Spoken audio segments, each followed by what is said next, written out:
Welcome to the Smart Nonsense Podcast, where we talk about entrepreneurship, self-development, and challenging norms. Today, it's episode 68, and I am talking with a fascinating writer, marketer, maker, remote worker. I mean, she does everything. And I first found her by reading her book, Doing Content Right: How to Stand Out in 2020. This book is unlike any I've read before, mostly because of its interactivity. So you can click links, it's chock full of links and references that you can go in all these crazy rabbit holes online talking about the subjects that she brings up.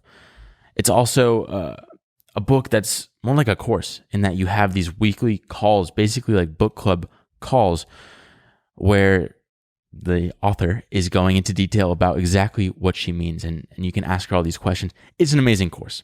I'll leave it at that. So today we talk about this course. We talk about all her experiences learning code on her own. Now she's working at The Hustle, which maybe you've heard of it. She's running Trends, which is their paid email. It's $300 and it has thousands of members. It's fantastic. We get into it all, her trends. I mean, there's too much to cover. But here's what I want to stress. Steph, and that's who this person is, Steph Smith, she has changed the course of Smart Nonsense. And I say that because she gave me some feedback afterward, and she's like, Dylan, the beginning is cool and all, like getting into my history. I think that's interesting. But I had the most fun when we riffed at the end. And that's what I want to do more of, is just jumping right into the riff. So there's some good stuff in the beginning. Steph's story is fascinating. Listen to that.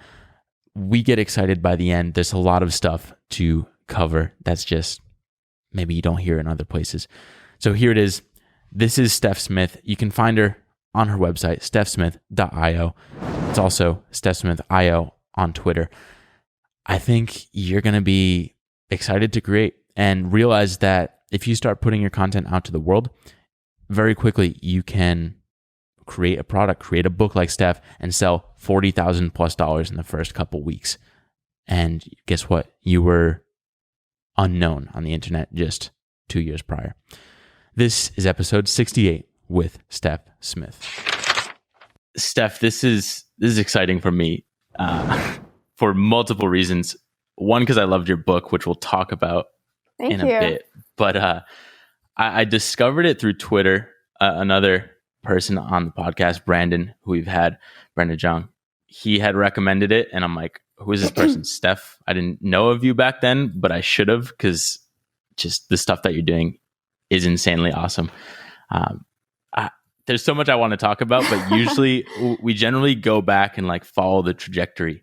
So sure. Steph's journey from starting out, your quirks, because you're into stuff that most kids, at least you were as a kid, like chess, Minesweeper. I need to break that down, but like I was gonna say, how far do you want to go back?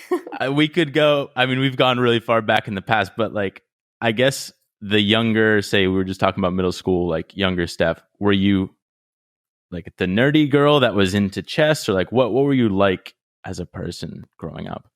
Yeah, so it's funny. I was talking to someone about this the other day. I think if you were to just look at face value, the types of stuff or the things that I was interested in, you'd think I was like a super nerd. In some ways, I guess I was. My dad brought me and my sister up playing chess, and not just like teaching us, but we played competitively and traveled the world for it and all that stuff. Also, yeah, really into Minesweeper. Was afraid of scary movies, so when people watched those, I played Minesweeper. But my parents also put us into like dance and soccer and a bunch of other stuff. But I think, thinking back to it, my sister, a lot of people think, will tell me, oh, you're super smart. My sister was always way smarter than I was. So, she was always way better than me in chess, in general, would get better grades than me. And so it's funny because I think having someone like that to compare yourself to, naturally as siblings, I always just like, I thought of myself as kind of smart, but never the smart one in the family. So I also kind of gravitated towards some of these more social things like, team sports or whatever. And so I was in a program called the Gifted program throughout all the way from like grade 3 up until I graduated high school. And that program was full of like, just again, people way smarter than I was. But I was in this program, and people used to, I remember in junior high and high school especially, they'd be like, you're the cool gifty. That's what they'd call us, gifties. And so I think I've always been in this like, definitely nerdy background, but also just because of the people I was around who were like crazy smart, it put me in a place to also be a little more social, be a little more team oriented, maybe do certain things that are like less typically regarded as nerdy. So that I think I've benefited from that and having a little bit more breadth in terms of the stuff I'm into. I'm trying to think of if I was called Gifty growing up, I think my ego would be through the roof. So you've handled it very well. I don't know. No, Gifty is like, at least, I mean, it wasn't a super negative term, but it's kind of like someone calling you a nerd. It's like, you're like, okay, I see the compliment somewhere in there, but it's not like in 20 years you'll be running the world, and we all acknowledge that. But right now, luckily you had the balance with soccer and dance and stuff. And it's funny too, because a lot of our friends have similar age siblings. I don't know, was your sister like She's a little bit older, 2 years older? Yeah, 2 years older. So yeah, anywhere where like siblings are kind of trying to eke out the attention or like get a little bit more attention from the parents, or like one up in whether it's like the math area or the creative area. I don't know. It's just this dynamic. I'm an only child, so I never had that, but it's interesting to observe kind of like pacers, because I ran a little bit in high school. Yeah. Like you'd always want to go with a pacer, and I guess your sister to some extent was that. Totally. So what's also cool about this, one, I never learned how to play Minesweeper. I still don't understand the game. We don't have to get into it, but I think that's hilarious that you seem to crush it at that. With chess, the cool thing is like you going up against older people, just breaking down barriers in terms of like who you compete against, because you did compete in North America, a little bit international there. Like should people in general play more chess? Like, should they have your dad that kind of like pushes them into this sphere, or is it better to kind of let the kids explore, kind of do whatever they want? It's a good question. I think in general, you should let your kids explore and see what they're, what drives them and what they enjoy. But from my experience, I did, at least to some degree, enjoy chess. So did my sister. And the thing about chess that I have come to respect or appreciate much more later in my life is that, chess, compared to many other things, there's no luck in it. And it's also an individual, sport per se, right? So if you play soccer, you can say like, oh, this person screwed up, or, the weather was bad, or I actually like kicked it really well, but like something happened. Same thing with something like poker, which is an individual game, but there's a lot of luck in poker, right? So if you ever read anything by like Annie Duke, she talks about how people have these bad beats and they're just saying like, oh, I totally played that well, but like the worst card came up, or there's all these reasons and many different things that you can pursue in life that you can make excuses for. But with chess, there's like really no room for that, because it's just a game of pure skill, right? Like there's no, oh, this person like totally tricked me or whatever. It's like the best player wins. And so that taught me from a really early age of like, even though with chess, there's also, by the way, ratings, right? So you literally have like for every game that you play, your rating goes up or down based on who you played, their rating, and whether you won or lost. And so it's just this completely quantitative thing where it's like, the only way to get better is by studying and playing and getting better and winning, right? And there's none of this like luck stuff, none of these excuses. So that was an amazing lesson early on of just like a very slow, repetitive thing that you could do but get better at, which is like a lot of things in life, right? You can't necessarily understand how you're going to get better tomorrow, but if you keep doing these things, like you can get very good over a long period of time. Which chess, like I played from, I don't know, probably when I was like 5 till I think I quit in like my teens, right? So that's many years of playing. So that's the first thing. And then the second thing is what you mentioned is like there's no bias in chess. And so I would sit down and I'd be like 8. There's some like really funny photos of me like sitting down, and it's like 8-year-old me next to like a 50-year-old man. And so with many other things in life, there are biases, and someone needs to hire you, or you don't get a certain education because you don't have the money and you come from poor background. Chess is like, you just sit down and the best player wins again. And it doesn't matter what gender you are, what race you are, any of that stuff, what age you are. And it taught me from a really young age, again, this like concept of like, you put the hard work in and you get better at something, and, you can kill it. And it doesn't matter how old you are, or any of these other potential biases. And so that was really important for me early on. And I didn't necessarily recognize these things at the time, but thinking back people talk about a lot of things like women in tech and the disparity there. And I totally recognize it's a problem. But I've looked back and been like, why has that never really impacted me? Like in a way that, or maybe it has impacted me, but it's never really been top of mind where I'm like, oh, I don't feel like I fit in here. And I think it traces all the way back to when I was young and put in these positions where, at least at face value, I didn't fit the mold or people wouldn't expect certain things of me. But then I'd go and I'd play the chess game and I'd win, right? Or I'd lose and then get better and then win, right? So I think chess in general was, I don't know if everyone needs to learn chess, but at least from the people that learned it early on, I can see how for me, and I think for many others, it's like translated into how they think about things and how they work towards things and how they understand, or they stop making excuses for things and they understand that just like hard work, no matter who you are, actually pays off. There's one, you've pretty much sold me on redoing my childhood, but I do think that just, you get your rank. There's a very clear, this is the right answer for chess. Did you do it? Did you not? It's kind of like golf for me. Yeah, exactly. It's like, I'm so fed up. It's a bad sport. I used to play hockey and like I could kind of, the guilt would dissipate. But here it's just, everything's on you. It's just output is what matters. That's probably why it's maybe not probably why, but like with your blog, everything's kind of on you. With your book, everything's on you. Like there's no one to kind of deflect if anything goes wrong. Like the pressure's on and you clearly deliver, whether it's in the chess match or in the sphere of selling any of your products or just promoting yourself.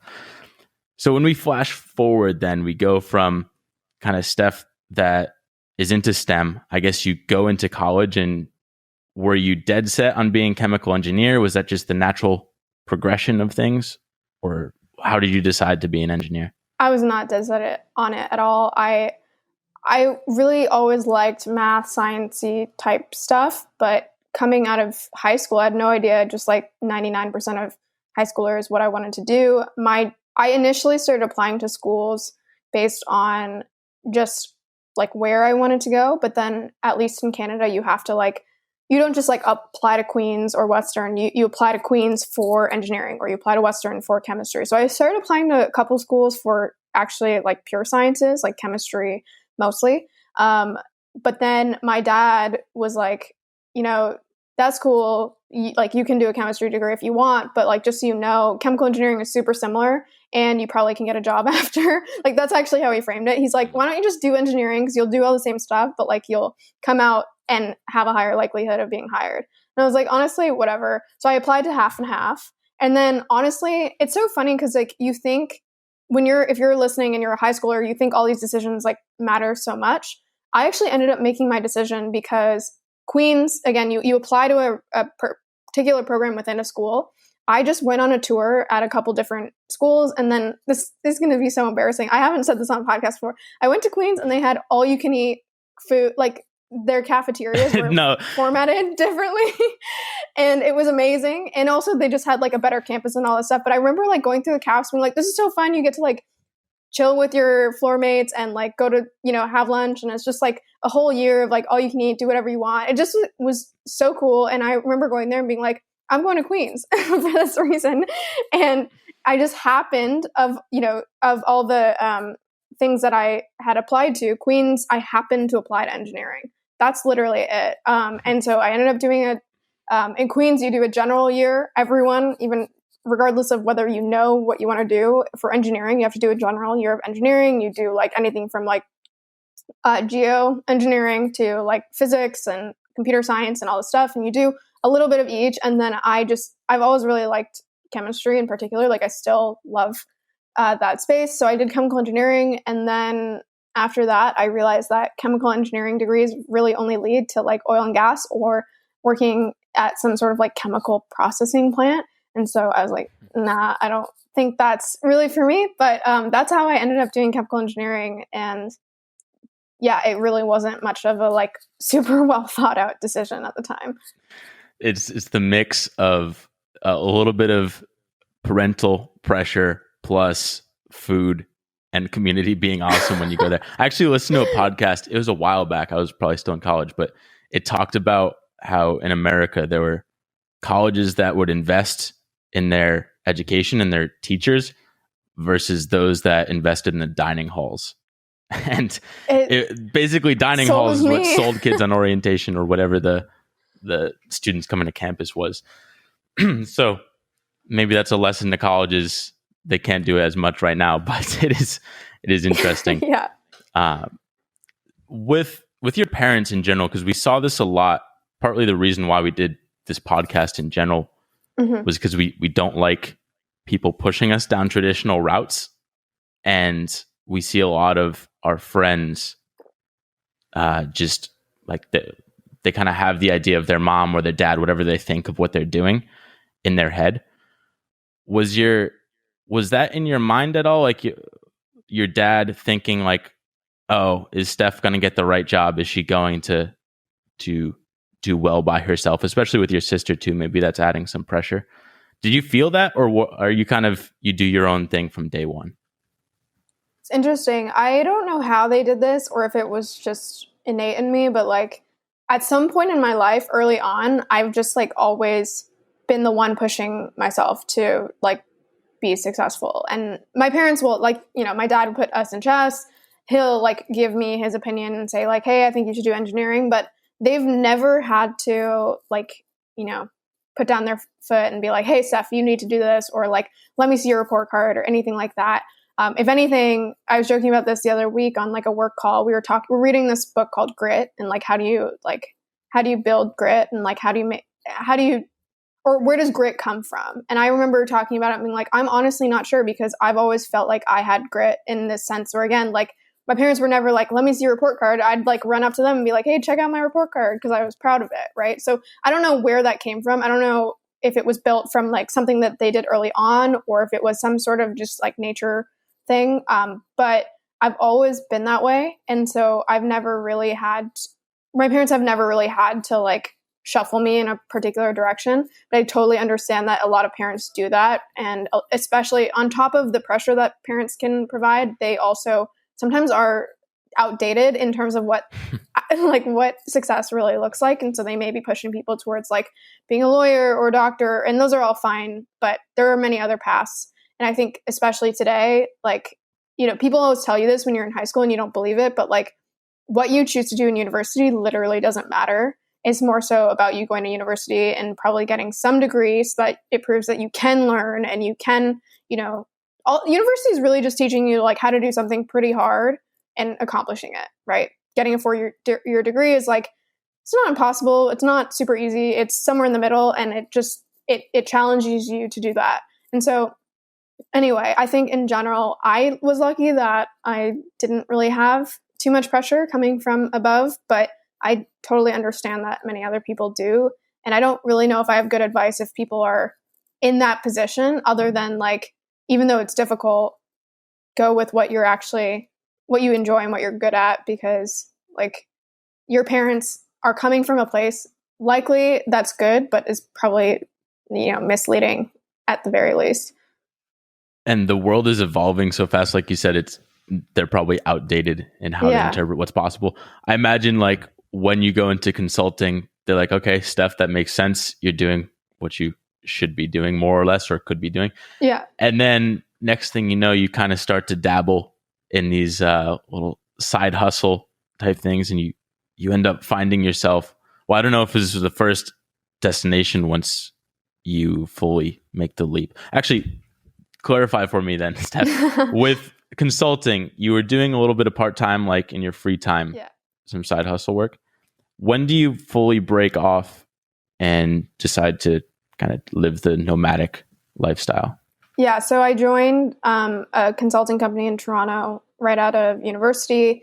It was fine, but it was like all of the things that like someone like me would, slowly started to really not enjoy. So like a 2-hour commute, like in the same office every single day, working like 50, 60 hours a week, nonstop. And it was just like a bunch of things that really just weren't for me. And so pretty soon after getting into it, even though the work was compelling, it was like all those things compounding together, I was like, okay, I don't want to live in Toronto. I don't want to be, wearing fancy clothes and going to see clients from Fortune 500. So a friend of mine sent me Remote Year, which most people probably know now, but at the time they had like just started their first year and they were looking for people for their second year. And it was kind of like this aha moment where it sounds silly now because literally the whole world is remote currently.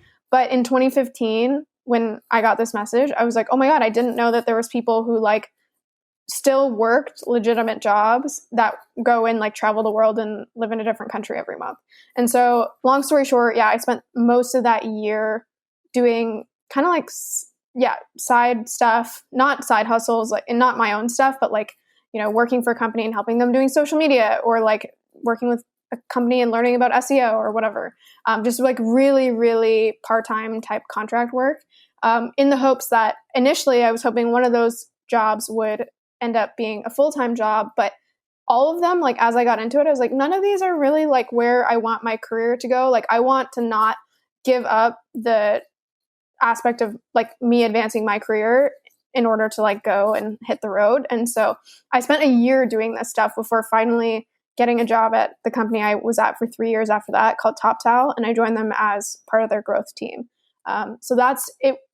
I don't know how I got the job at TopTal, honestly. Like my background was not a fit for it, at least in terms of like someone looking at my resume and being like, this person like totally has growth marketing experience. But I somehow got that job, and that's how, like, as soon as I got that job, they're a fully remote company, so I hit the road. I think I moved to Scotland like 5 days later, and then from there was nomadic for the next, I guess now 4 years.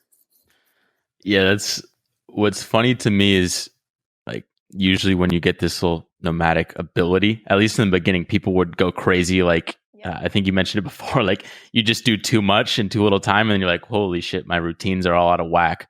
Totally. I mean, it's cool to experience. I'm sure like Scotland, I don't know the full list of places you went to, but I know Bali was up there, which I still want to get to at some point. But when you are traveling, was Bali the first place where you saw other people living the sort of nomadic lifestyle too?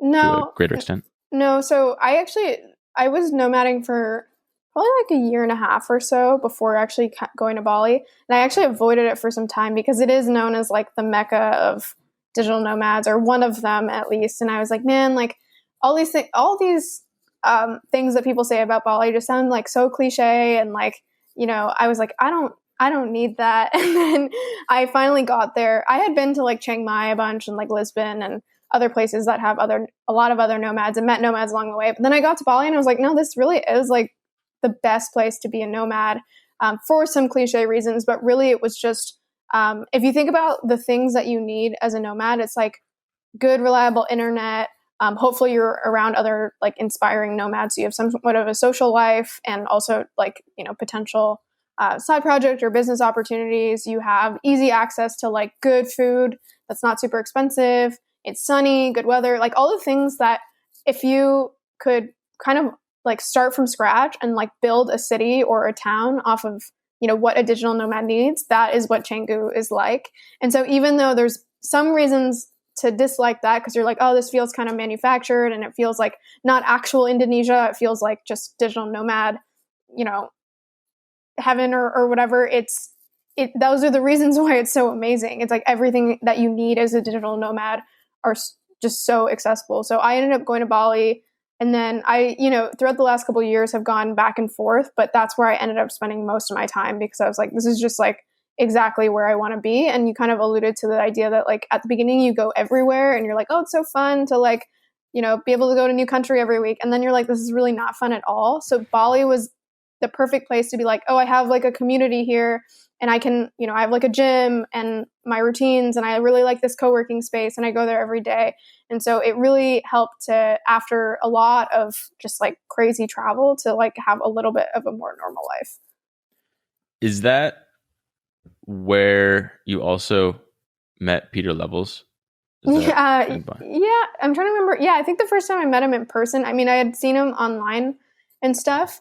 And I remember actually, because at the time I was in Bali, when did I meet him? I think it was like December 2017, before I even learned to code, before I was putting any of my stuff online. So I wasn't really in this like indie maker community or anything like that. Although I had, worked for a fully remote company. So I kind of like knew of him, but I hadn't really like explored a lot of the things that he did. I had heard of Nomad List. And I remember like I was at some barbecue dojo, the like original co-working space there. I was at some barbecue and him and John from Ghost, I don't know if you know Ghost, him and John, I was just like there with a friend. They came up and started talking to us. And I remember talking and being like, do I know you from, like, I knew I'd recognized Peter's face, but I really didn't know from where. And then he's like, oh yeah, you probably know me from this, whatever. And I was like, oh, okay. So then we became friends there and ended up, that day, it was super cool. He was really into VR at the time.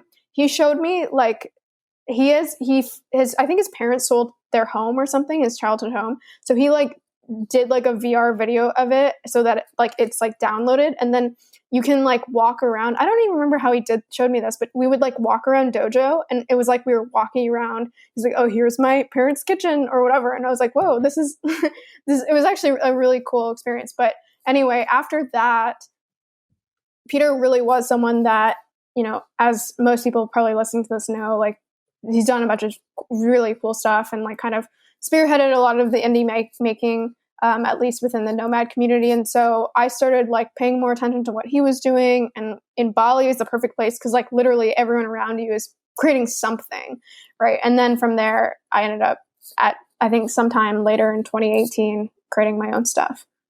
It's like the remote Silicon Valley for kind of, honestly. It sounds makers. Silly, but it really felt like that, at least at that time, where it's like just you meet all these people who are doing cool stuff. And if you're, in like remote town in America, you're never going to really be around people who are doing cool stuff. And it really did feel like even around last year, I was in Bali with a bunch of other people. Like, I don't know if you know Danielle and James, they do like Leave Me Alone. And then some other people who are also like a little more popular indie makers. And I was like, it's cool. I just feel like everyone is working on something and everyone's so like dedicated to making something work. It may not be the app that they're working on today, but eventually I feel like in 5-10 years, we're not going to be billionaires like the PayPal Mafia, but it felt a bit like the PayPal Mafia where you're like, everyone in this room is going to go and create cool stuff. It may not be huge stuff, but just everyone in this room is so dedicated to creating and they're going to figure it out. I might have to move the podcast there, or I mean, it probably doesn't make much sense now, but just go around like place to place, just walking, talking to people. It sounds like something, hopefully, I don't know what it's like right now, but I imagine it's probably not, maybe it's the same. I'm not sure what it's like right now. Yeah, it's from what I've heard, I mean, I'm not there obviously right now. A lot of people left, a lot of people stayed though, and Indonesia is closed right now. But for the people who are still there, they seem to be having a great time and just like continuing to like work and do their thing in co-working spaces. And yeah, honestly, I think a lot of people left, including myself. And I think the people who are happiest are actually the people who stayed. Well, might be a message to somehow find your way back. But with having this sort of like everyone doing their own thing, kind of maybe inspiring you or putting some pressure, is that when you started experimenting yourself? I forget if you started first getting into code or you kind of simultaneously put up the blog. I don't know the chronology of things. Yeah, I started coding first. So I, at the time I started on the growth team at TopTal, but then around this time, like early 2018 is when I switched and I started leading their publications team. So that got me more involved in content stuff, but not on my like own accord, as in like I wasn't writing my own stuff at the time. But in 2018, that's the year where, shortly after like meeting Peter and then other people, it was like, I remember talking to Peter that night and him just being like super honest about his numbers. I mean, he has his open page and stuff, but he's like, yeah, I make exactly this much. Someone's trying to acquire this for this much. Like, and I was like, oh my God, he's just like a single person who's doing all this stuff. And I know many other people have heard the story, so I won't go into it. But at the time, hearing it like in person and like talking to the person, I was like, wow, like I can do this too. So I spent a greater part of that year learning to code because I had just recognized that like I had all these ideas. Everyone has ideas, right? But the difference was like I didn't have the money to go hire a developer, and then I didn't have the skills to create stuff myself. So I was like, okay, there's two options here, right? Like make a bunch more money. I don't necessarily know how to do that right now, or go just learn it so you can build your own stuff. And that's what I did. And I remember talking to Pieter and him just saying like, or one of the things that stuck with me is he's like, yeah, I just like wake up and I get like, I get people who write in about errors and stuff like this. And like, you've seen this with my book, right? Like you've been sending me a bunch of like things to fix. And it's cool because when you're an indie maker, you're just like, oh, actually, I don't need to like go create a ticket on Asana or something to get this fixed. I just like go into my code and like it takes 2 seconds. And I remember being like, I want that, right? Like I want to have like complete control over what I'm building and have it be super easy where if I want something a particular way, like I can just go and do it. And I don't need to explain it to someone, and I don't need to rely on some no code platform that has limitations. Like I can just build exactly what I want. And so I spent most of that year learning to build, learning to code. And then in the second half of the year, I launched 4 or so projects. They're not like products. They're not even like, I wouldn't even call them products because they're not things that I've like gone and monetized, but mini projects that I put online. And that was really when I started to like be more active on Twitter. And then at the end of that year, so end of 2018, beginning of 2019 is when I launched my own blog. And then that took off on its own. And then I actually, in the last year or so, haven't really been writing, haven't really been coding. Like I haven't launched any projects for a while because I've been working on trends. But then just recently is when I launched the book. But yeah, to answer your question, it was like coding first, then writing, then this kind of hiatus. And then now I've returned with this book. Well, so last night I finally got through the book and I want to get more into it at some point, but that is key with your idea of having good SEO is like, you can take this little, break for that turns out to be a year or so from writing, but like still the content is so good, people will find it and it'll just show up in search. I think that's huge there.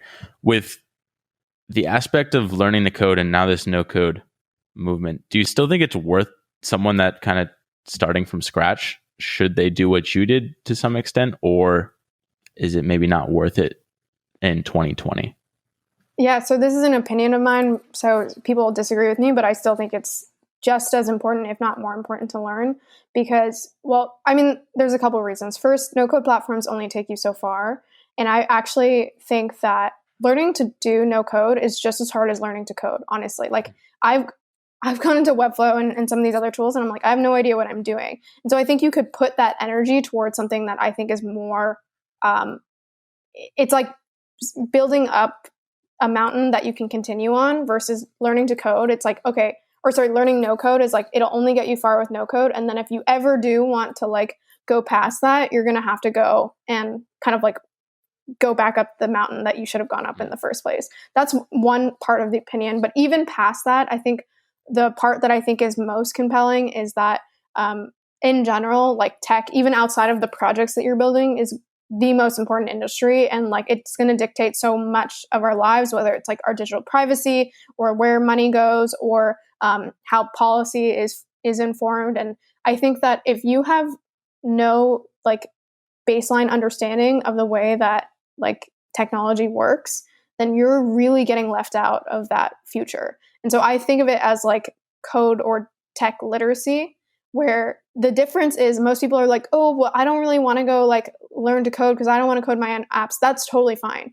But there's a middle ground where you're not necessarily learning so much that you have to go and build your own applications, but where you have an understanding of how this works. And then that also helps, say you do go hire a developer, or even if you use no code applications, you understand how those things work, right? And so you can leverage them in a more effective way. And so I found that with my own job, like my own profession is not technical. It's, I work with some developers, but mostly I'm doing marketing.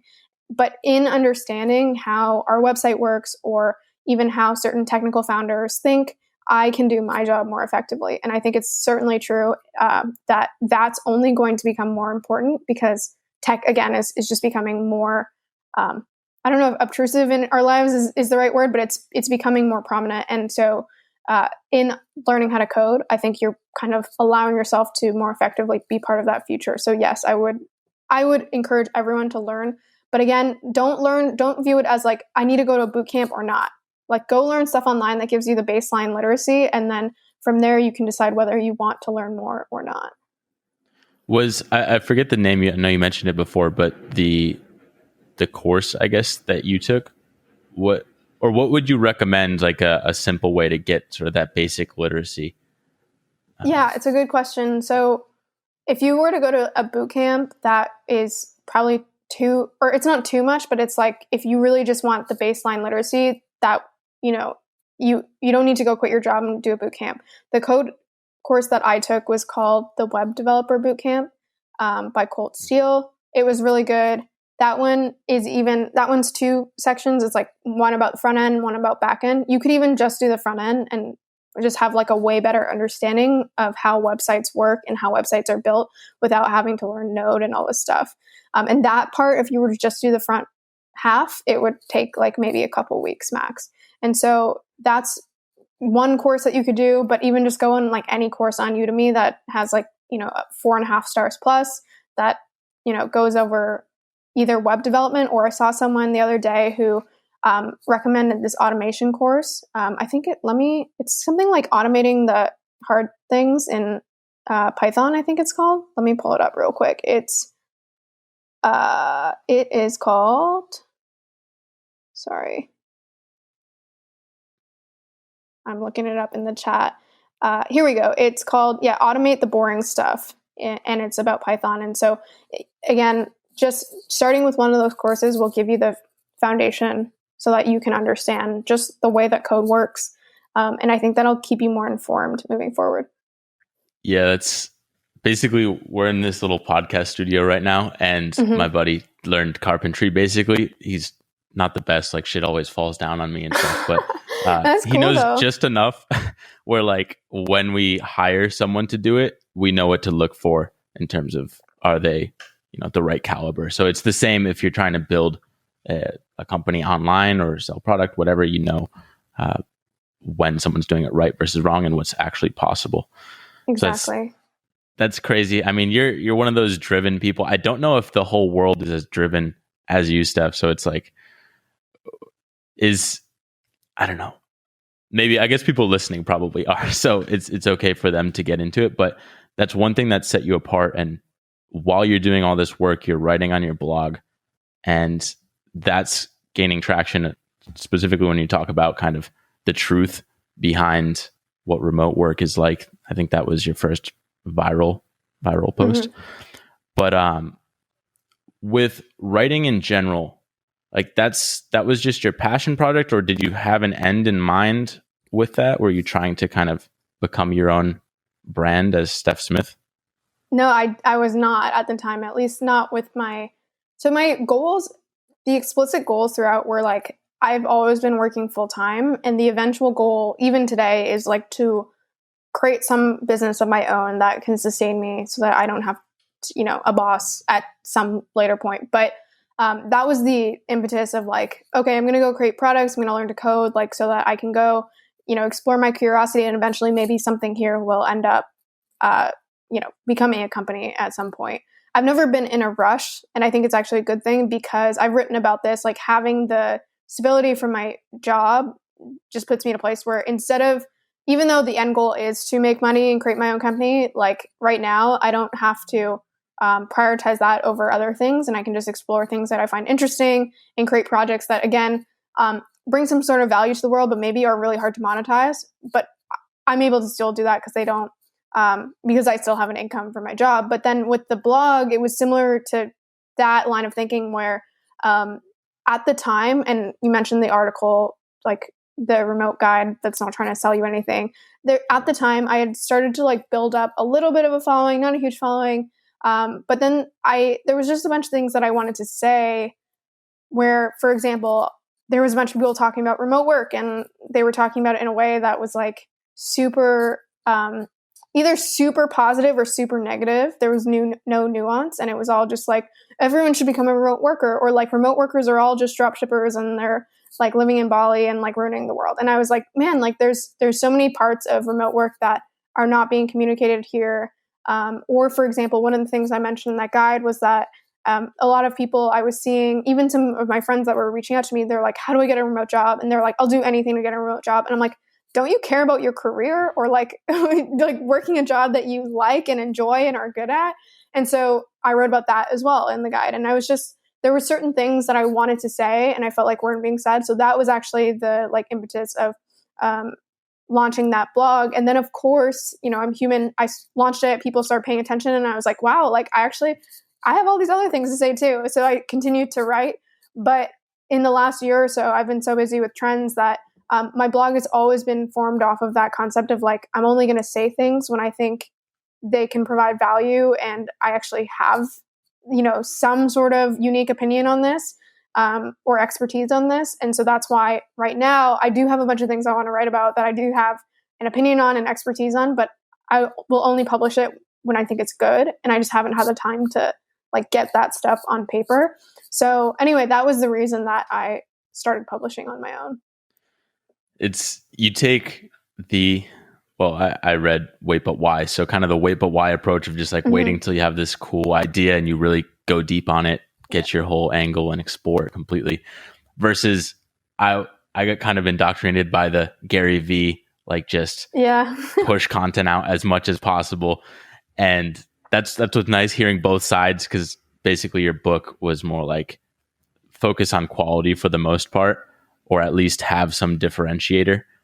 And then maybe you can put out a lot of content if that helps you build, say, a habit or something. But and also tied to that, like you also like consider what your goals are, because Gary V's goal, whether he admits it or not, is to become like rich and famous, right? Like, and there's nothing wrong with that. I think a lot of people want to be rich and famous. So if your goal is to do that, if Gary knows that he already has a huge audience, and if it means he pushes out 30 social posts a week versus 10, and that means his revenue is triple, he's going to do that, right?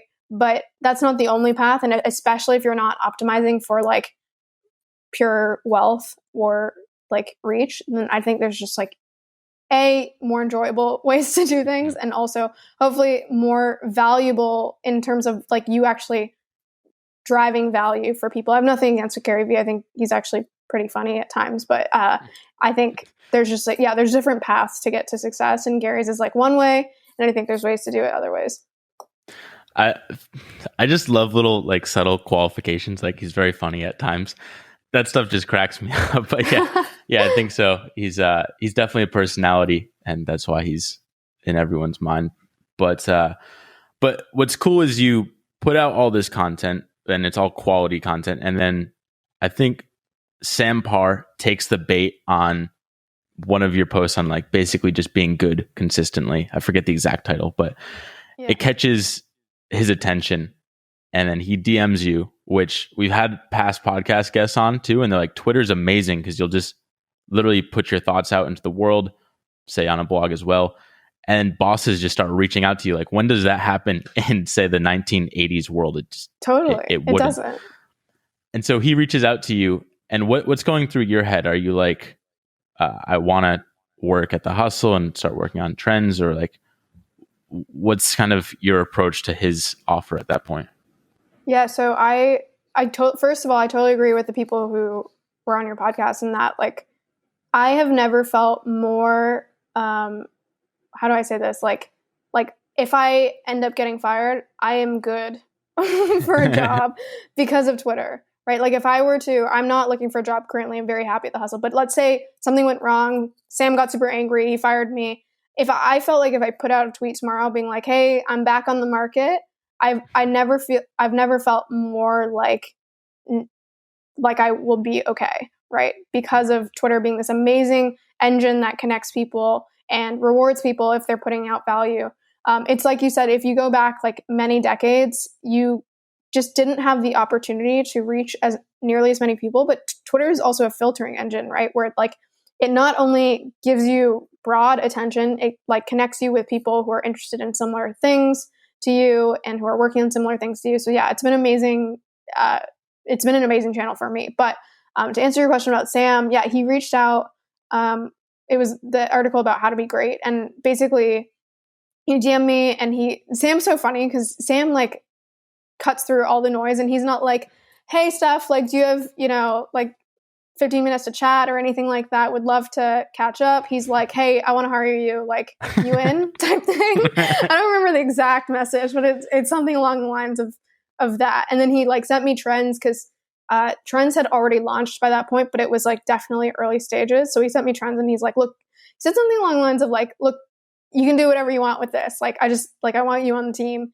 And I was like, at the time I had spent 3 years at TopTal, and honestly, like, regardless of the hustle, was like pretty ready for my next challenge. At the time, I was not really actively looking for work, but I was kind of like, maybe I'll do my own thing, or, I'm not sure, maybe I'll apply to jobs. So I wasn't like, I was not looking for jobs, but I was like mentally ready for something new.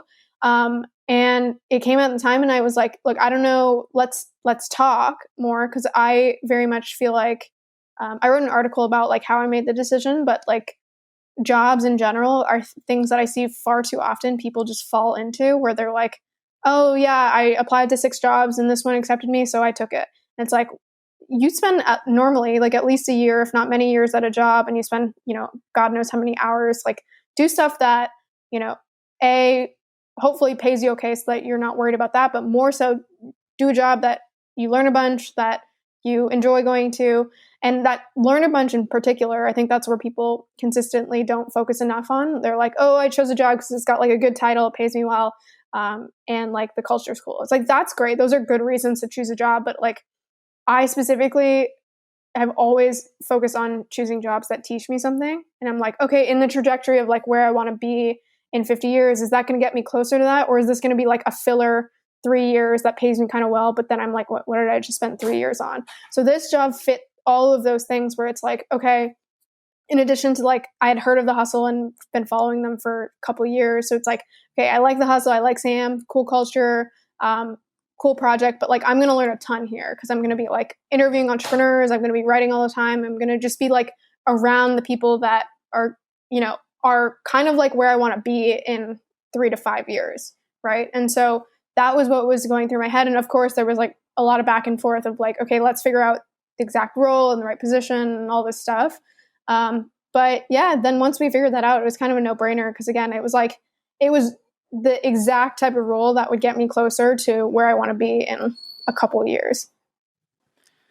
Yeah, I've just been fascinated, one, by the power of the DM. So Sam coming DMing and his personality, it cracks me up.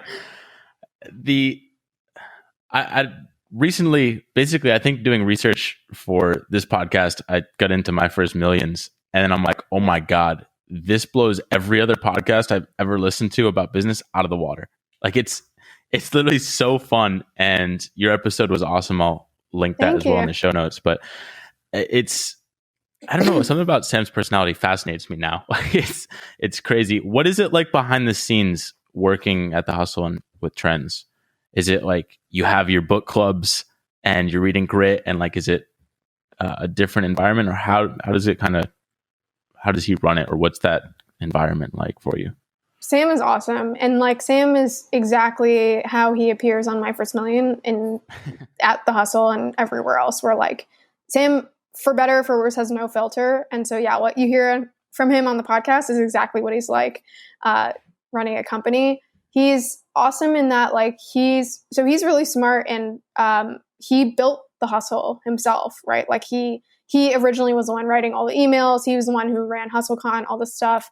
So he knows more so than most founders that I've worked for or worked with. He like knows how the business works. If anything, half the time he's in dashboards and he's like, what's going on here, guys? Versus I've worked with founders who like past a certain point are just like totally out of the mix, don't really know what's going on, and are just operating at a high level. So he is super involved.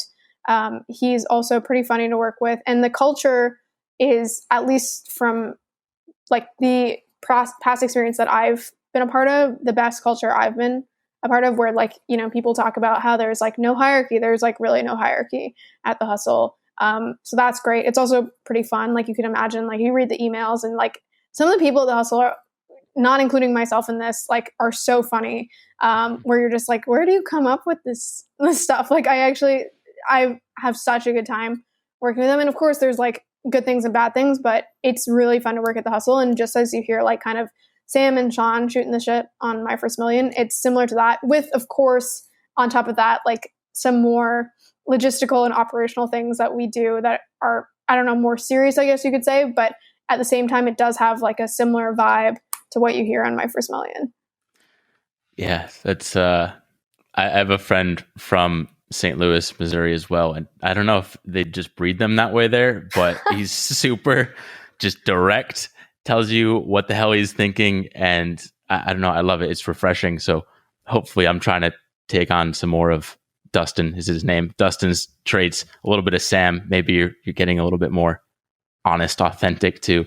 But it's super cool. So you've been there, you're running trends, and that's kind of, or I think, is that accurate to say at this point you're running trends? Mm-hmm. So what has that really taught you with interviewing all these different founders and just creators and working with a team like at Trends? Well, yeah, it's been such a cool job. So yeah, I originally started writing for Trends, but now I lead the product and do these interviews with, the experts that we bring in, stuff like that. Honestly, so I've learned, I'm sure, like a lot of tactical stuff in terms of like how to run a business, what to do, what not to do. The through line that I would say is true with Trends, and then also like prior to that, is that with any job that I've ever done, and even including like consulting, where I'm working with executives from Fortune 500 companies, to now Trends, like working with investors or entrepreneurs, no one really knows what the hell they're doing. And so the biggest, seriously though, that's like the common theme of like my last 5 or so years in the workforce, where, and I say that in like a positive way, in that like they're not dumb, they're not like fumbling. It's more so just that like no one really knows what they're doing. Like everyone's always like a little unsure. And the people that succeed are just people who go out there and, like, despite not quite knowing what they're doing, like go out there and learn and figure it out. So that's why, like, honestly, we do these sessions at Trends where we bring in people and we're like, teach us about SEO and like teach us about growth or, digital privacy or all these things. And they bring a lot of insight, but then even those people, they'll get questions and they're like, well, it really depends. Like there's no right answer for this. Right. And so over time, I've just grown to recognize that, which is why I think I, even myself, like throughout the last year of working with people at Trends or as part of Trends, in the past, if you were to ask me like 5 years ago, like, hey, are you going to go publish a book? I'd be like, oh yeah, maybe one day, like in a couple decades after I've like learned a lot of stuff and get a publisher and all this stuff and a book deal. And then this year I was just kind of like, well, no one really knows what they're doing. Everyone's publishing these books like with the same lack of, again, pure like knowledge about exactly how to do this. So I was like, I'll just go I'll self-publish a book, and it ended up going really well. So I think that among many other learnings is like the key learning that keeps popping up consistently throughout my different like career turns, that no one knows what they're doing. I know, that's what's amazing too, with everyone being open and honest and like building in public online, because you see like all the experiments people are running, they're all trying to figure it out as we go. And sometimes you hit gold. Like it seems like you hit basically an area of the market that people just wanted to hear more about with your book. We can get into that and kind of the whole philosophy there, because you talked about, I forget where I heard it, but being kind of scared to put a dollar value on your insights and kind of monetize yourself. Was that scary for you, or were you like, you just see all these people do it all the time, you're like, all right, now it's Steph's turn, she's going to get into it, you have a lot of good things to say that's valuable? What was that process like for you deciding to do the book? Yeah, I mean, it's funny because like even though so as part of my job, I talk to entrepreneurs, I also give people advice. So I've told people many times, like, charge before you're comfortable, all of this like classic advice. But then when you do it yourself, you're like, oh, like, should I really charge for this? Like, is it really valuable? I don't know. And should I charge like $3 for it? Or other people are charging like hundreds of dollars for the same thing. So I definitely, even though I've given people the same advice, it's kind of like when you ask for relationship advice from people, it's like, or when you give relationship advice, you're like, clearly this is the right option. But then when you're in a relationship and everyone's giving you this advice, you're like, well, I don't know. Like, are you sure? Like, everything's so nuanced. And so I felt the same way when I was launching my book. Whereas as I mentioned earlier, I had spent 2 years or so creating stuff, never putting a dollar value on it, and was completely fine with that. And then with this, I was like, I could just like go and put this, put like a guide out there, right? Or like a blog post, or even like a short book that I charge like $5 for. But luckily, this time I was like, you know what, for the first time I'm going to charge. And I tweeted about it and I was like, hey, would someone buy this for $10? And a bunch of people luckily were like, charge more for this. And it was really other people, similar to like when you're in a relationship, who can see past your own biases and like what your own limitations will be, who are like, hey, Steph, actually, knowing what you know about this topic, I would pay more for that. So you should charge more. So yeah, to answer the question, I definitely wasn't super comfortable doing it, but I think luckily I had other people around me who could, push me to charge more.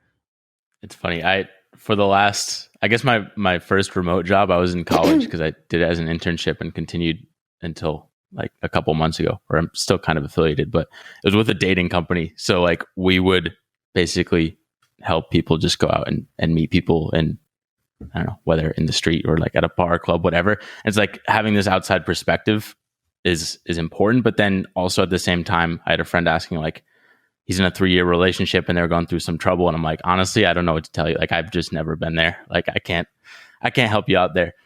But you summon the internal strength to charge a little bit more for your book. I know that's one of Sam's messages too, is like, charge a lot more than you think.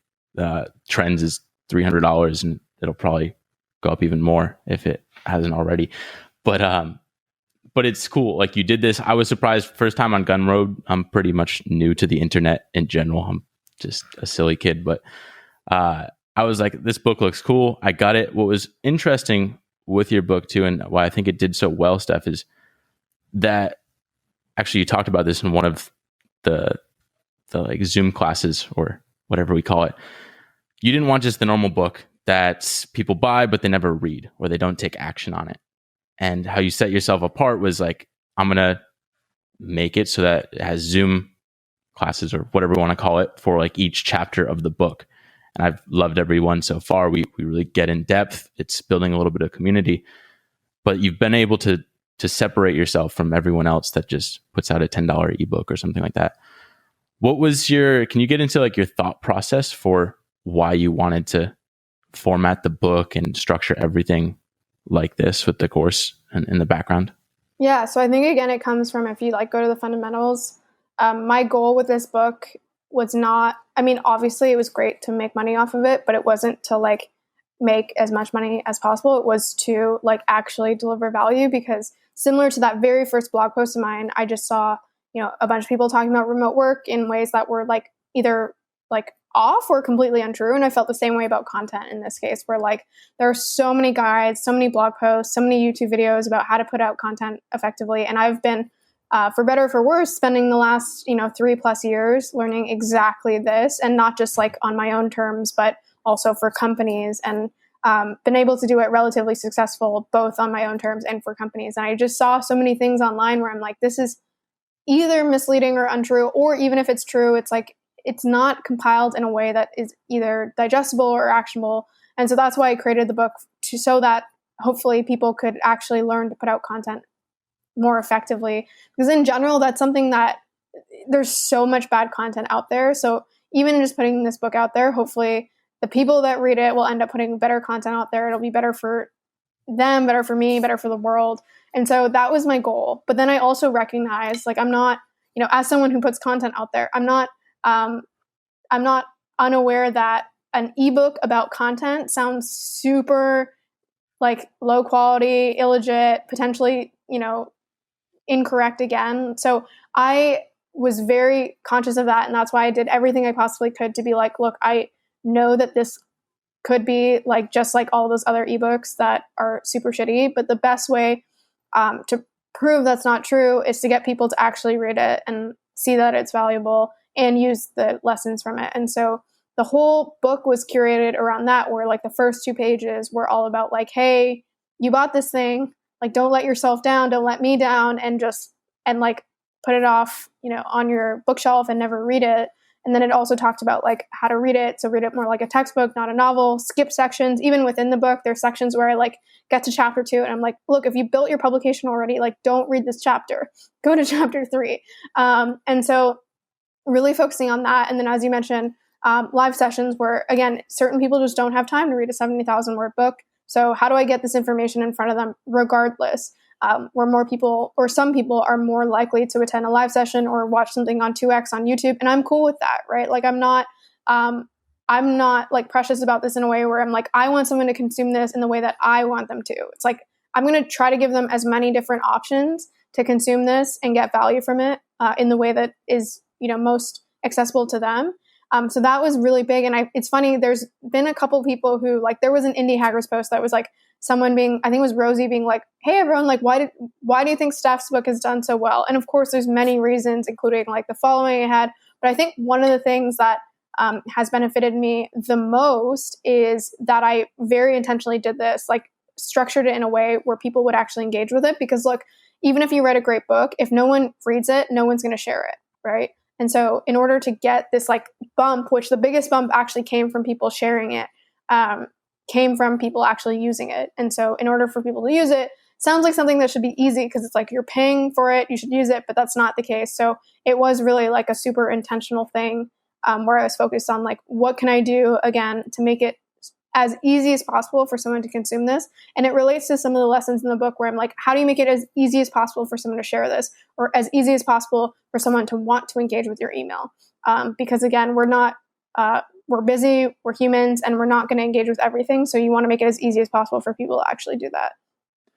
Right. And like you said, a 70,000 word book, when you're competing with articles on the internet, it's hard to like keep attention. And so you have all these different ways to keep people engaged. I think that's phenomenal. There's so many courses that I have that like I just kind of opened and then stopped, or books that I opened and stopped.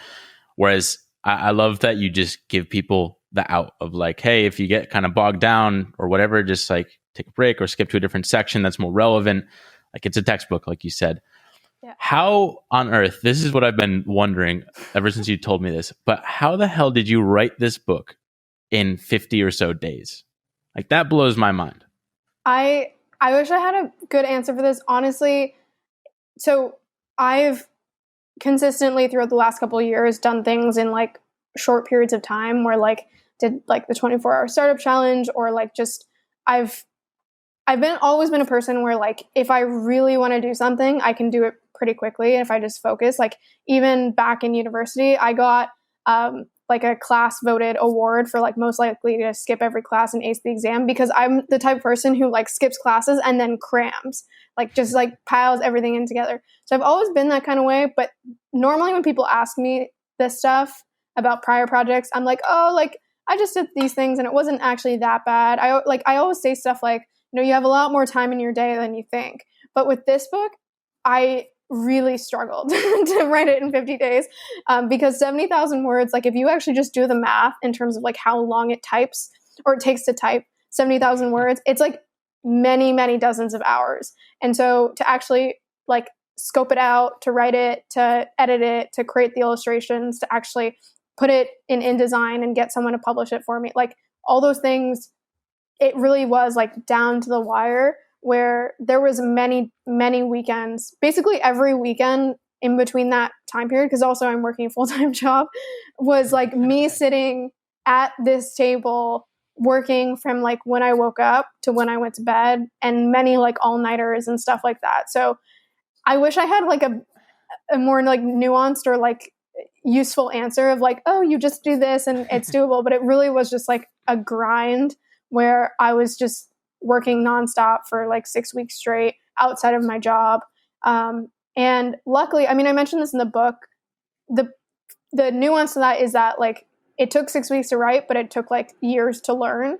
And so if you were to tell someone who doesn't know that much about content to write a book about content, it would take much, much longer. But for me, it was like someone who read it was like, oh, wow, that like literally was like a brain dump for you. And I'm like, yeah, it was just me taking everything I possibly knew about content and putting it in a book. And so luckily I had already kind of thought through many of the concepts beforehand and knew them well and utilized them in the past. So that part wasn't as hard. But yeah, it really was just like a really long 6 weeks.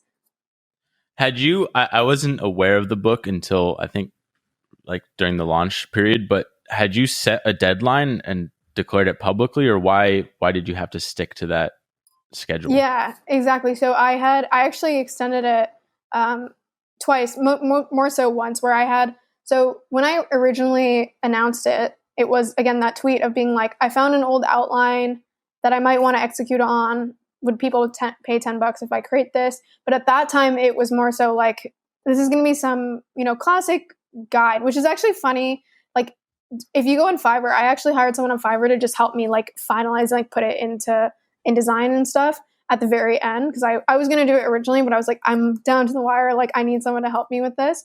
But at the time when I was getting Fiverr help, if you go into Fiverr and you look up ebooks, most of their offers, how on Fiverr they have offers and they're like, 3 different tiers, 250 pages or whatever the book ended up being was like so far outside of these tiers. So I had to like message all of these ebook, creators or people who help you with it and be like, hey, like, I know your offer goes up to like 50 pages. Like, what about 5 times that? Like, is it 5 times the cost? But anyway, the idea was that originally it was going to be like a classic ebook, which is not a book, right? It's normally like, 30 to 50 pages and doesn't go super deep.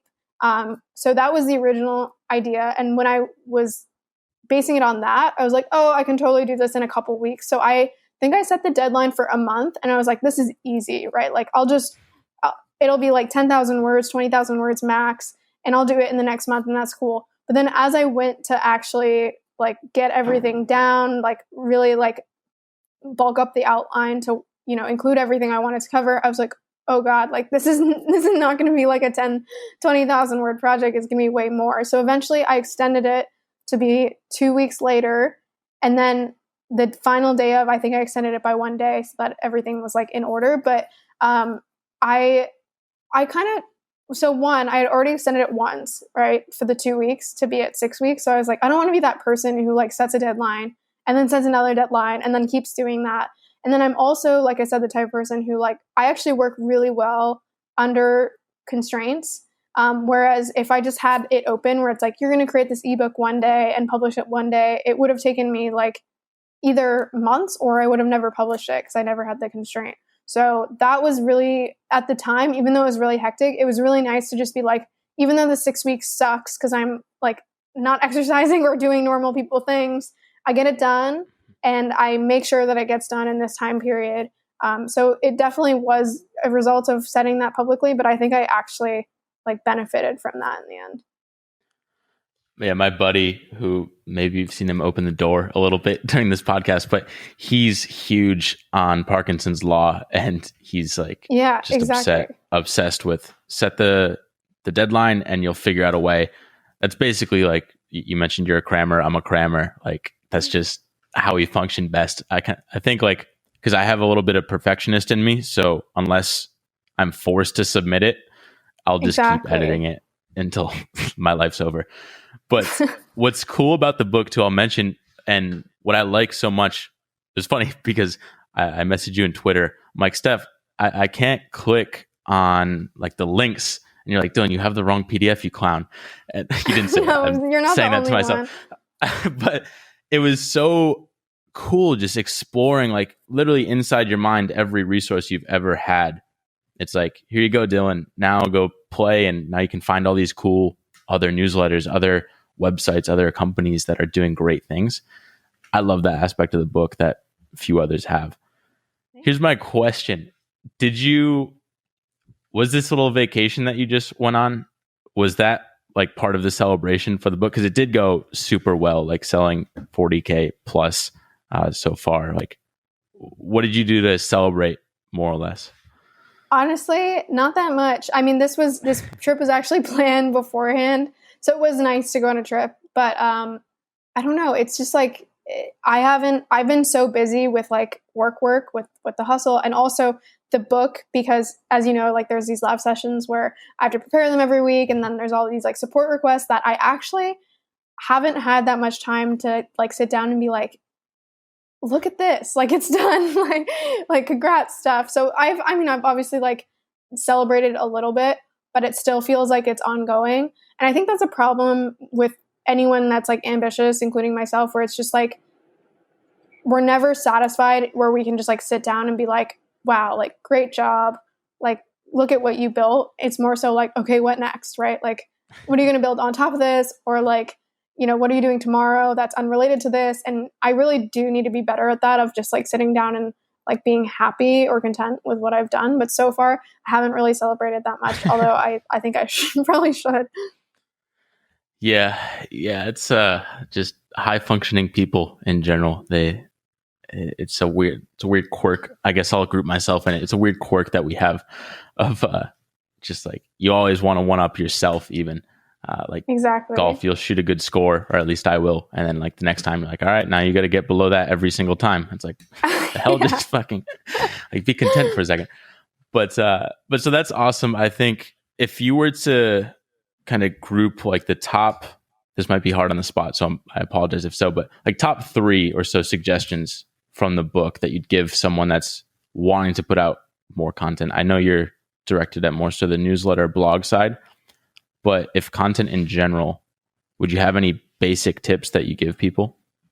Yeah, gosh, the top 3. So sorry, let me think about sorry it. to No, it's spring okay. this upon you. I want to make sure I say some good ones. But so the first one comes to mind immediately, which is just this concept that like, in order to like put good content out there, you need to understand like where we are with respect to content, how there's just like so much content out there. I think the biggest mistake is kind of like when people decide that they're going to be an entrepreneur, they're like, I'm going to be an entrepreneur, right? I'm going to create a startup. And like, that's the worst place to start. And it's the same thing where if you're like, I'm going to create content, it's like, why are you creating content? What information do you have that others don't have that can benefit them? I mean, it's better to start with like, as they say with products, like start with a problem. It's like, people want to know about X and I know about X, or like people have this problem in their life and I'm going to fill that gap in some way. It's the same thing with content, where like I see people do this all the time and they're like, I'm going to start a blog, and I'm like, why? They're like, well, just because everyone else is doing it. It's like, okay, well, I can almost guarantee you're going to fail if that's the reason. But if you actually even have just a little bit more of a nuanced reason, like with mine, where it's like, I specifically encountered these things and I can't find good solutions to them online, and I think I actually have expertise here that could benefit other people, that's why I created it. So doesn't need to be some like lofty goal or some incredible amount of expertise, but you should actually start from a place where it's like, I know a lot about something and I think others can benefit. And I want to share this because I think I can speak about this in a way that others don't, or I talk about in the book how you need to be better in some way. And I talk about it specifically in, when you're discussing things that you enjoy, whether it's a product or a newsletter or a podcast, you're talking about what you enjoy about the thing, not what it is, right? You're not like, I like this podcast, and someone's like, why? And you're like, because it's a podcast about tech. And no one ever says that, right? They're like, oh, because like Dylan's really funny, or this person, like, I've never heard someone who has such expertise on the topic, or like they have great back and forth, or it's much quicker than the other newsletters I read in my inbox, or whatever, right? So to that kind of summarize what I'm saying here, it's like the first thing is just like, actually have a reason that you're starting something, and make sure that as you're starting it, you're actually better at that thing. The second thing I would say, whether it's with podcasts or written content, this is especially true with written content, but as you're thinking about distribution, there are so many ways to distribute a podcast. And it's the same thing. There's so many ways to grow a startup, and many people go and pigeonhole themselves towards like the super obvious distribution channels, which would be like Twitter, Facebook, like any of the like big social channels. And there's nothing wrong with that. Like, I've benefited from Twitter a lot on my own, but just look past that. In the book, I talk about 6 different types of channels. If you're doing written content in particular, SEO is, in my opinion, the most underrated channel, because it provides this foundational aspect. So in the book, I mentioned that, like, if you trend on Hacker News, which is what a lot of people want to do, that's like, you get a great spike and then that spike disappears. But if you're building anything for the long term, you want something that can build off of one another, right? So like, for every slab that you add in that day, it's not just helping you that day, it's helping you the next day and 3 weeks from now and 3 years from now, stuff like that. So that's the second thing that I would say. And then I'm trying to think of what's another one that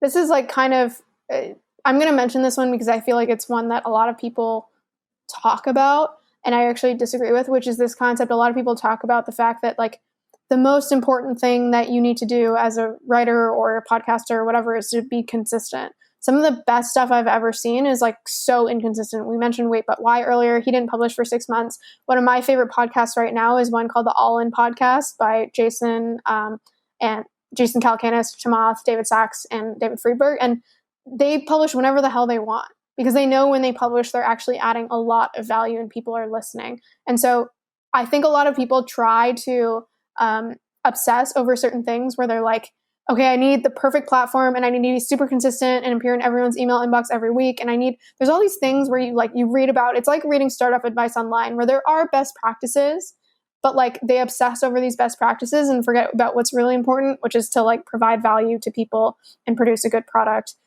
being, you know, a written product or like physical product. It doesn't matter, but that's what's important. And so try not to get obsessed with like, am I using the perfect ESP or like, am I a day late on my newsletter? Oh my God. More so just like, am I consistently providing value to people? Yes or no?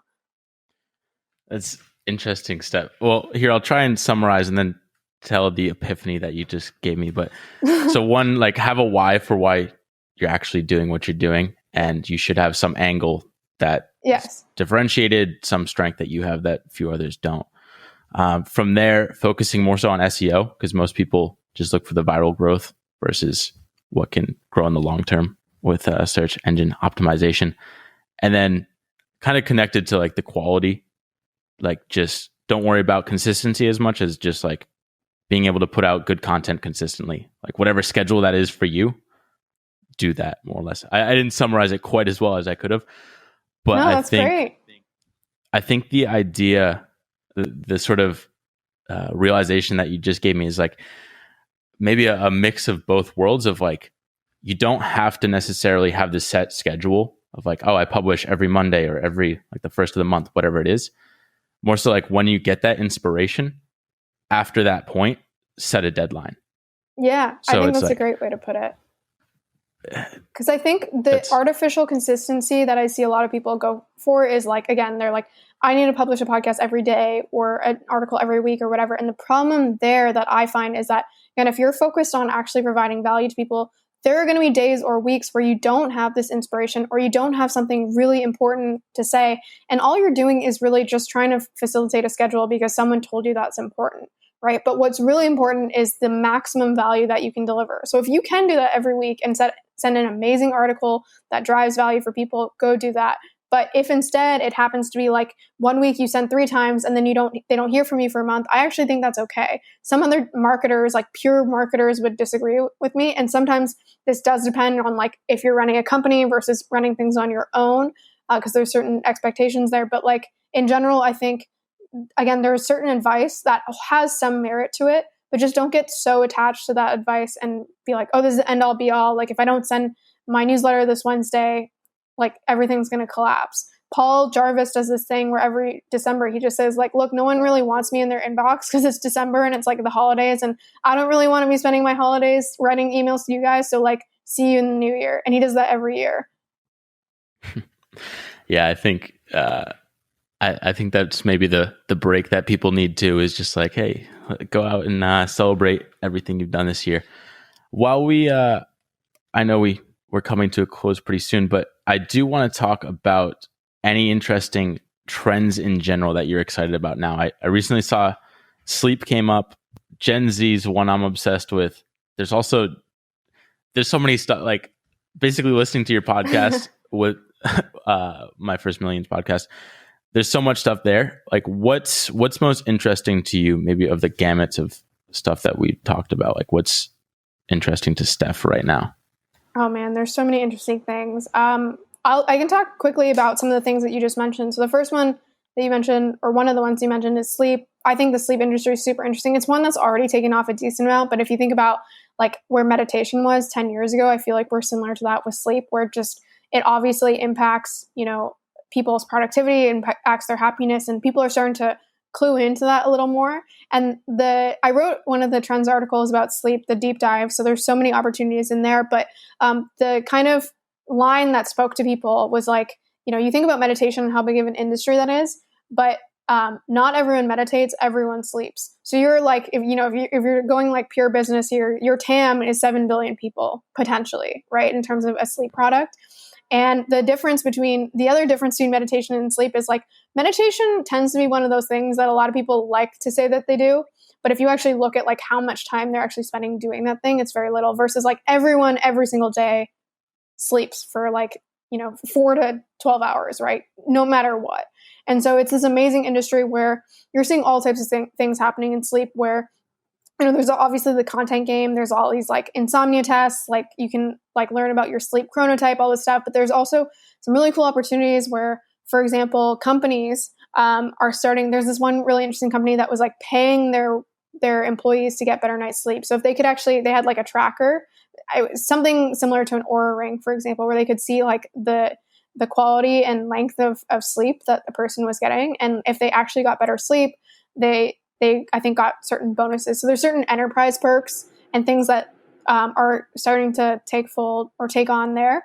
Then obviously there's like the whole list of like digital trackers, apps, things like Oura rings that I think are only going to get better over time and things that people are going to invest in. There's certain things that we've talked about on trends where there's like certain patents that exist. If you ever heard of the company Hims, they started off of this exact concept where certain drugs have patents and then they lose their patent or their patent expires after a certain amount of time. And then it's available for, the wider population to either use or sell or whatever. And so with sleep, there was a couple patents that we called out that were expiring there. And yeah, there's just like, I could go on for a while about sleep, but I think in general, it's such an interesting space because people are, in general, I think everyone listening is aware of the overall wellness environment that we're in, where everyone cares a lot about their health and how they're treating their body and all this stuff. But sleep is this one that I think is like, again, has gotten some attention, but is going to get a lot more attention in the coming, years or decades. And then some of the other stuff that's interesting me is kind of related to what I was just talking about. So remote work obviously is something that everyone's talking about. I don't need to go into that, but I talked about this on My First Million a little bit, but I just think there's going to be this amazing new kind of greenfield for different types of remote benefits and also like just the way that we operate remotely. So some of the things are like, I did this Twitter thread where a bunch of people were like remote benefits, like could be anything from like your company paying for your utilities or your internet, could be anything like them actually like providing you with a Peloton, or it could be something like, you get access to certain co-working spaces. There's so many different options for that.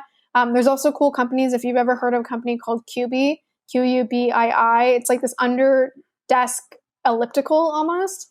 And so I think there's going to be a lot of products that come out similar to that, which basically they like blend the line between work and play and sleep and exercise and social. And you know what I mean? Even a lot of the tools right now that are like online co-working spaces are like blending these environments where before it was like, okay, I go to work and then I go home and then I eat and then I work out.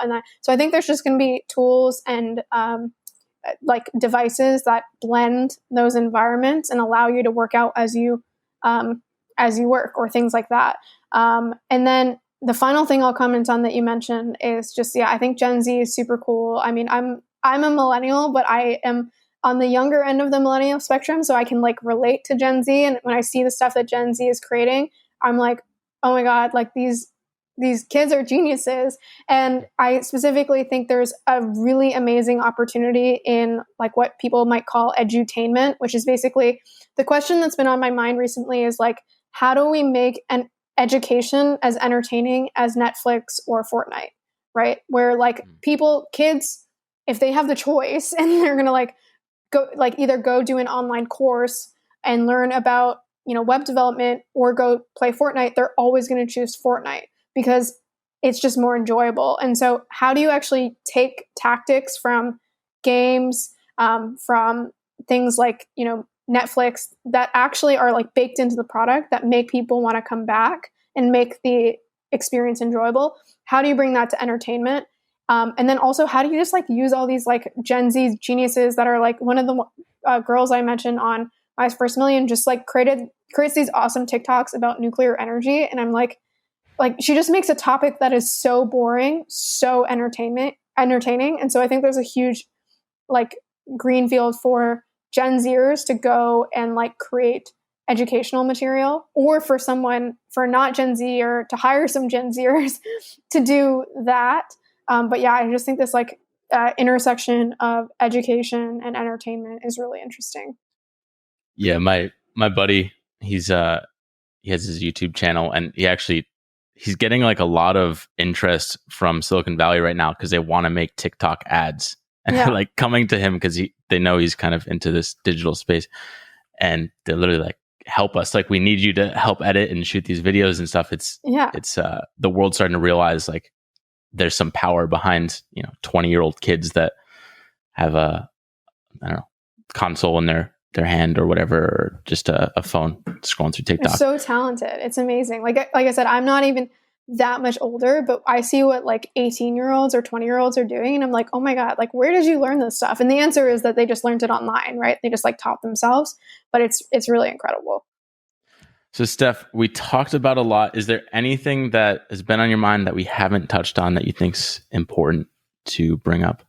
No, I mean, this was really fun. You came super prepared, and it's like you knew more about me than I knew about myself, or I could remember. That's why I love podcasts, because you've been on a few now, and I just listened to them all, and we've been to the Zoom calls. It's kind of like you get to know a person. It'd be even more amazing if you're all hanging out on whatever couch. I know My First Million had their little chairs before that they'd shoot in. But this is a real interesting, not real interesting, but an idea that I had with two things. One with trends, because you're just doing the audio form now. I feel like it'd be cool if you kind of had more so like the person that does the research, kind of like it's more of a conversation with the podcast within trends. Because I think that's the beauty of Sean and Sam, their dynamic. I think that'd be really cool within trends, and just getting them to do more video form. I want to watch them, like getting them to just record the Zooms or something and put that up. I don't know how much persuasive power you have within, but I think that'd be really cool to see. Yeah.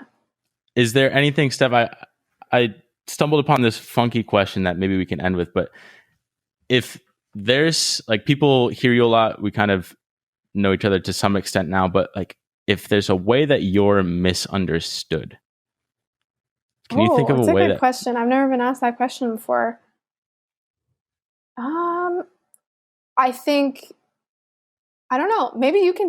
I want to know like what people's view of me is, because it's sometimes hard to gauge that myself. I think sometimes one of the things that I picked up at times online is that like some of the things that I do or I talk about sound super intense. Like for example, like tracking, learning to code, or how I'm like, you should just go and like have a job and build your stuff on the side, and like everyone has more time. And I sound almost like those people who are like Gary V-esque, who are like, what do they call them? They're like productivity warriors or things like that, where they're like, everyone is like a failure unless you're doing like 80 billion things. And that's actually not like me at all. I mean, I do these things. I've always explained it as like, I track things in my life because I recognize that like, if I work, for example, for the hustle, I have goals, right? Like I have goals that I need to meet there. And if I don't have goals in my own life, then I just recognize that I'm not going to accomplish anything in my own life, because, it's not balanced, right? Like I don't have an equal level of like accountability in both parts of my life if I don't set goals in my personal life, if that makes sense. So I think that's sometimes a little misunderstood, where like I've met people in Bali, for example, who are like, I've read your stuff, and I think they think I'm like super serious and super like, some people who like read personal development books and think they're like gospel and all this stuff. And I'm like, no, like I read this stuff and I think it's important, and I think it's important to improve. But I think most people that meet me after having read my stuff or kind of encountering online me are very surprised by like that I'm a lot more chill in terms of like how I actually operate in life, if that makes sense. Someone talked about this with Tim Ferriss too. They thought he'd be super just like constantly doing stuff, constantly productive, or just very type A. But then they got to talk to him and they're like, dude, it's just walking around in his pajamas all day. And then he'll just bang out a ton of videos. But then the rest of his day is just chill. I've also been wondering, because you do seem like a serious person, Brandon. We're not like I don't know if serious is the right word, but like I try and picture like what makes people laugh hysterically or like giggle, like and like try and like hold it back sort of way. Yeah. I don't know. Maybe it's like what, this is just a curiosity, but like what generally, like what sense of humor do you have in general? It's a weird question, but it's a good question. I mean, I don't know. I think I have kind of a weird sense of humor, not in a good or bad way, but like, I don't even know how to explain my sense of humor. But for example, to give you a sense of like how I think I'm less serious and less like of a productivity warrior as you would think. Like me and my boyfriend will just like watch Gary Vee videos and just laugh because there's just like an element of like hilarity to the whole thing where we're like, you know, like I have a lot of respect for Gary and like he's accomplished a bunch of things, but you just like imagining him like saying this stuff, you're like, Gary, like, what are you talking about? Like some of the things you're saying like they don't even mean anything, right? And so anyway, I think in general, like I said, if people met me in real life, they'd be surprised by like the fact that I think I'm a little more down to earth and I have more of a sense of humor than maybe it comes off, particularly in written form, right? Because when you're writing an article, you're not going to like slip a joke into there. Maybe you will, but like the point of the article is to convey some sort of knowledge, right? But I think in real life, that's not your goal, right? When you're hanging out with your friends, you're not like, let me just like sound super smart and like, you know, teach you things. You're like, let me just hang out with you because we're friends. So I think I could definitely see how I come across in that way, potentially online. But I think I'm a little more laid back than most people might think if they read my stuff online. Awesome. Well, definitely do read your stuff online, and maybe you'll do another, if people buy a book, another round of the course or something so they can talk to you and get some of the Zoom calls. But thanks, Steph. Appreciate it.